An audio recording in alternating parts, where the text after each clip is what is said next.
Hi 20 days ஓல்டான organic கோனை வச்சு மெஹந்தி போடுவோமா. ஃபர்ஸ்ட் இனிஷியலாக நான் ஃப்ளோ செக் பண்ணிட்டேன்.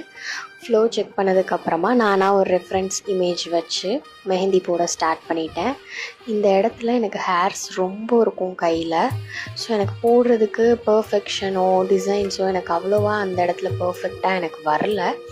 தென் அந்த பாம் சைடு போனதுக்கப்புறம் ஓரளவு பர்ஃபெக்டாகவே வந்தது. இந்த கோன் நான் மேக் பண்ணி ஆல்மோஸ்ட் 20 டேஸ் ஆயிடுச்சு.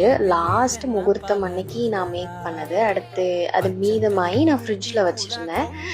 இன்னைக்கு எடுத்து யூஸ் பண்ணேன். ஃப்ளோ வந்துட்டு சூப்பராக இருந்தது. இதோட ஸ்டெயின் ரிசல்ட்ஸ் வந்துட்டு எப்படி இருக்குன்னு காட்டுறதுக்காக தான் மெயினாக நான் இந்த வீடியோவை எடுத்திருக்கேன். என்ன இருந்தாலும் நம்ம ஃப்ரெஷ்ஷாக யூஸ் பண்ணி பண்ணுற அளவு வராது. ஸோ இதோட ஸ்டெயின் ரிசல்ட்ஸை பார்ப்போம் நெக்ஸ்ட் வீடியோஸில். இதுதான் ஃபைனல் அவுட்புட்.